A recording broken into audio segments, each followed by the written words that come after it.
t기와 t 플러스 1기 사이에 이제 y의 증가율을 계산하고 싶다면 이렇게 해서 계산하는 것이고요.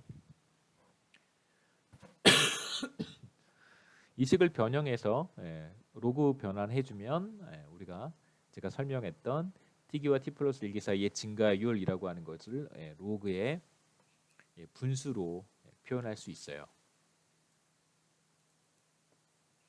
그래서 우리가 얻은 결과는 바로 아래와 같습니다. 그래서 이것은 y의 증가율, 이것은 t의 증가율, 그 다음에 w의 증가율이에요. 1인당 GDP의 증가율, 다시 말하면 y의 증가율을 제가 g라고 썼습니다.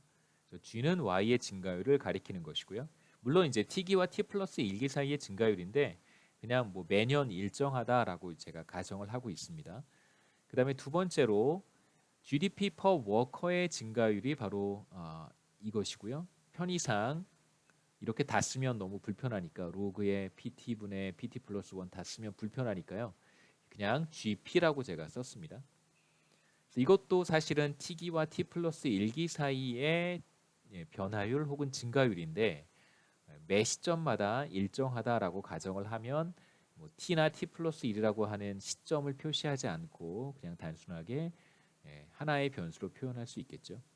그 다음에 마지막으로 생산 가능 인구 비율의 증가율이 이것이었습니다. 마찬가지로 이렇게 다 쓰면 너무 귀찮으니까요. 이것도 제가 GW라고 표현을 했습니다. 그래서 working age people, working age population의 비율 뭐 다 좋습니다. 생산 가능 인구의 비율 뭐 마음대로 부르셔도 괜찮습니다.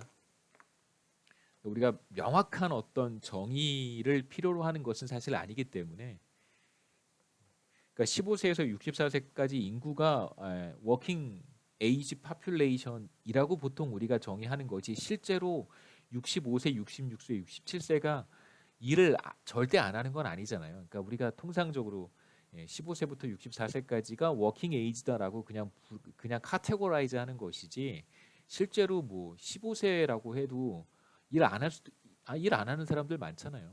대부분의 소득 수준이 높은 국가들에서는 다 학교를 다니지 뭐 방학 때나 잠깐 파트타임으로 일을 하거나 그러지. 그래서 우리가 여기에서 이제 엄밀한 정의를 하지는 않고 1인당 소득 수준을 결정하는 것이 바로 GDP per worker와 전체 파퓰레이션 중에서 GDP per worker를 계산할 때 사용하는 바로 이 워커들의 비율이다. 이렇게 여러분 이해하시면 되겠습니다. 그래서 취업자들의 비중 이렇게 보시면 좋겠죠. 그런데 아까도 얘기했지만 취업자들의 비중이라고 하는 것이 결국은 뭐와 밀접한 관련이 있을 거라고 예상할 수 있냐면 인구 고령화라고 하는 현상과 매우 밀접한 관련이 있을 거라는 거예요. 그러니까 특정 연령에 도달하게 되면 지금 한국 같은 경우에도 정년이 정해져 있잖아요. 공공기관 같은 경우에는 정년이 정해져 있고 실제로 뭐 사기업 같은 경우에는 그거보다 훨씬 일찍 정년 퇴직을 하는 경우가 허다합니다. 물론 이제 뭐 정년 퇴직을 한 다음에 여러 가지 경제 활동에 종사할 수도 있는데요. 뭐 65세, 70세까지도 할 수 있겠지만 이제 우리가 여기서 보고 싶은 것은 어떤 명확한 이 W라고 하는 것의 명확한 정의가 무엇이냐는 크게 여러분 신경 안 쓰셔도 되겠습니다. 그래서 이거는 우리가 그때그때 필요할 때마다 그 사용할 수 있는 데이터를 가져다가 약간씩 바꿔서 사용을 하려고 해요.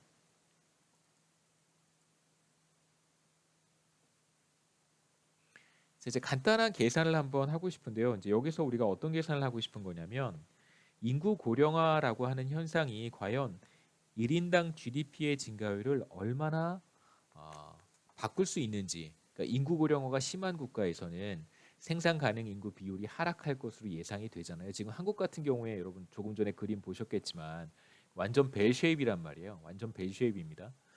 앞으로 이제 급격한 속도로 하락하는 일만 남았는데 과연 이러한 영향 때문에 생산 가능 인구 비율이 떨어진다면 1인당 소득 수준이 떨어질 텐데 그로 인한 1인당 GDP의 변화가 과연 얼마나 될까를 우리가 계산해 보려고 해요.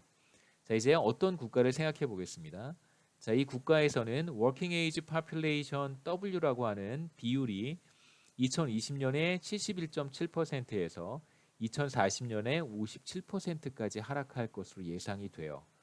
앞으로 20년 사이에 큰 변화가 예상이 됩니다. 어떤 나라일까요? 바로 대한민국입니다.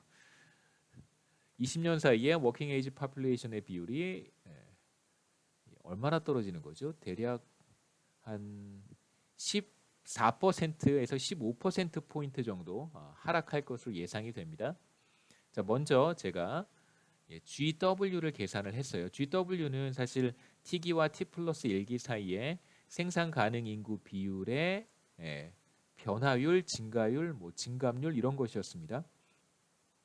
그래서 로그의 W의 T 플러스 1 나누기 W의 T를 이제 우리가 GW라고 불렀는데요.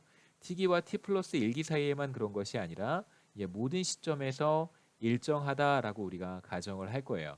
그러니까 2020년부터 2040년까지 워킹 에이지 파퓰레이션의 비율은 71.7%에서 57%로 하락하는데 매 시점마다 하락하는 폭이라든가 속도라든가 변화의 속도라든가 이런 게 다 다를 것입니다. 그런데 이제 우리가 여기에서는 매 시점마다 2020년부터 2040년까지 매년 일정한 속도로 하락하는 경우를 보려고 해요. 자, 그래서 이러한 계산을 하면 좋습니다. 매년 일정하게 변하는 것을 우리가 반영하고 싶다면 자, 0.57 이게 바로 앞으로 2040년에 우리가 맞닥뜨리게 되는 워킹 에이지 파퓰레이션의 비율이고요. 현재의 워킹 에이지 파퓰레이션의 비율은 0.717입니다. 자, 그러면 1년 뒤에 자, 이거부터 한번 보시죠. 1년 뒤에 워킹 에이지 파퓰레이션의 비율은 어떻게 될까? 이게 바로 0.717이 되는 것이고요. GW는 우리가 모르는 값인데 1년 뒤에 얼마가 될지는 우리가 만약에 WT 플러스 1을 알고 있다면 T 플러스 1을 알고 있다면 우리가 GW를 쉽게 계산할 수 있겠죠. 그렇죠? 두 값의 비율로 계산하면 되니까요. 쉽게 구할 수 있습니다. 자, 이번에는 어떻게 한번 해보냐면 2040년부터 거꾸로 계산을 해보는 거예요. 이 식은 항상 성립하는 거니까 모든 T에 대해서 성립한다고 가정을 합니다. 그 뜻은 무슨 뜻이냐면 사실은 T기와 T 플러스 1기가 이게 2040년과 2039년 사이, 2030년과 2029년 사이에 워킹 에이지 파퓰레이션의 비율의 증가율은 어느 시점에 측정하느냐에 따라서 다르겠죠. GW는 시점마다 다른 값을 가질 수 있겠지만 지금 우리가 매 시점마다 같은 증가율, 같은 변화율로 변한다라고 가정을 하고 있어요. 자, 그러면 2040년 그다음에 2039년 사이에도 이 식은 성립해야 됩니다. 그래서 이렇게 쓸 수 있고요.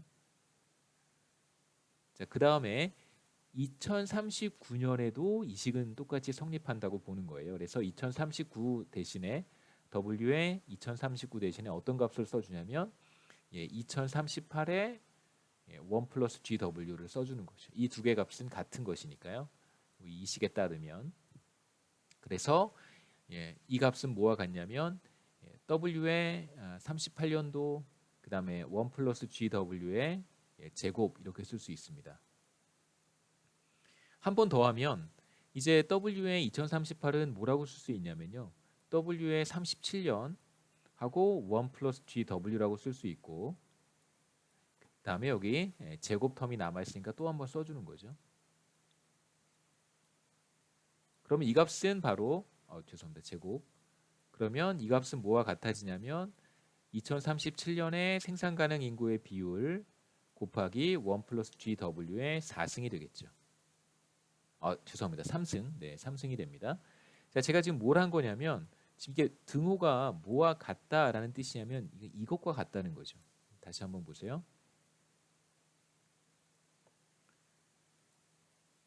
자, 2040년은 뭐와 같냐면 2039년에 워킹 에이지 파퓰레이션의 비율에다가 1 플러스 GW를 한 것과 같아요.